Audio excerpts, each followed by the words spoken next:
फकरुल्लाह। फक्र है जनाब। तुम पेरिस वाले खेमे में जाओ, तुम्हें पेरिस में पढ़ना है। जी जनाब।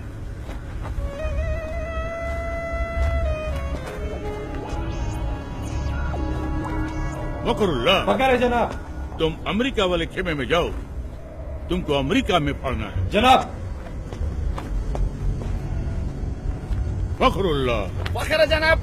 वो तो हमको भी है, तुम पर।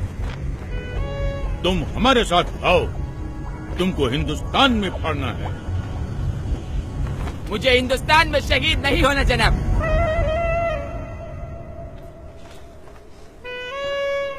वहाँ पहले ही बहुत आतंक है।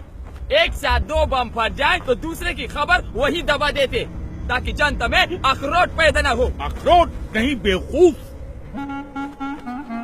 आक्रोश। बाकी का टीआरपी नेता ले जाते। मुझे तो इंटरनेशनल न्यूज बनना है। Love in Paris, americano. खामोश।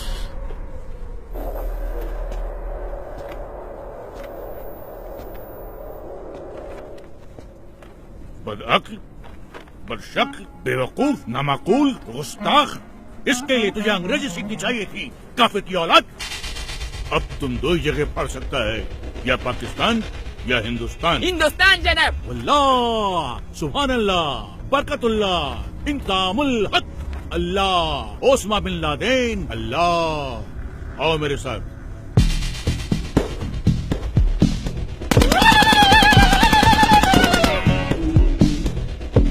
एक बात ध्यान रखना, किसी भी मुल्क में जाकर पढ़ने के लिए सबसे पहले तुम्हें उस मुल्क के आम आवाम का एक हिस्सा बनना पड़ेगा, जिससे किसी को भी तुम पर शक न हो। इसलिए सबसे पहले मैं तुम्हें एक सच्चे हिंदुस्तानी जैसा बनाऊंगा, और सच्चे हिंदुस्तानी जैसा बनने के लिए तुम्हें हिंदुस्तान की तवारीख यानी कि हिस्ट्री और वहां की रवायत जाननी होगी, और वो तुम्हें मैं न नहीं बताऊंगा, ये बताएगा।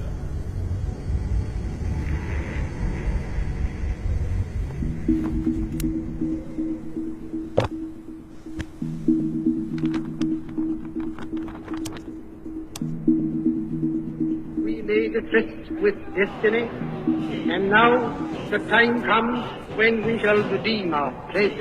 Among those Indians who are now abroad, I expect that Indians living in active countries or in बड़ी बात नहीं है बिस्मिल साहब।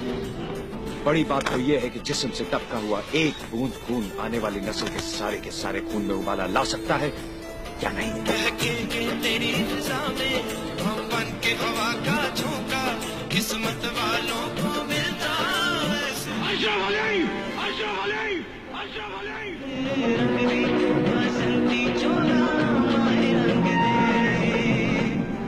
लेकिन हमारा हिंदुस्तान जिंदाबाद था, जिंदाबाद है और जिंदाबाद रहेगा। हिंदुस्तान जिंदाबाद। देखा जाए बर्बादियों का समा, ईश्वर या अल्लाह ये पुकार सुन ले, ईश्वर या अल्लाह हे दाता।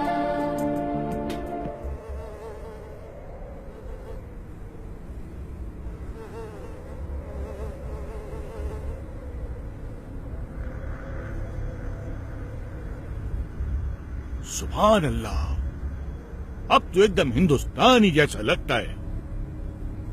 कैसा महसूस होता है? एकदम इंसान जैसा।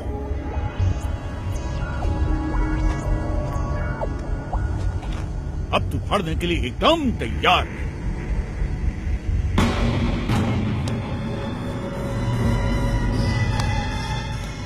जाओ, अब फाड़ दो इसको।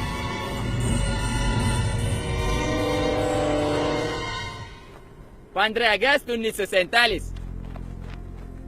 सैकड़ों स्वतंत्रता सेनानी, जिसमें मुसलमान, हिंदू, सिख, ईसाई चारों कौम की शहादत के बाद भारत को आजादी मिली।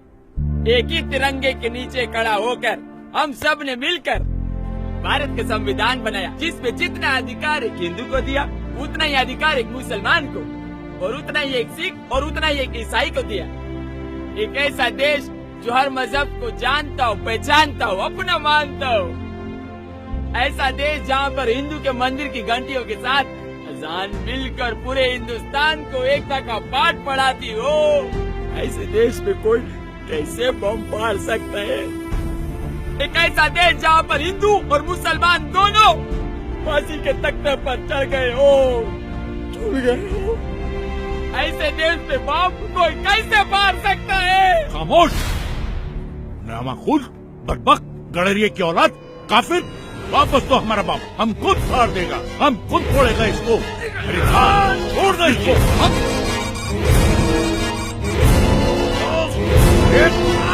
क्यों नहीं?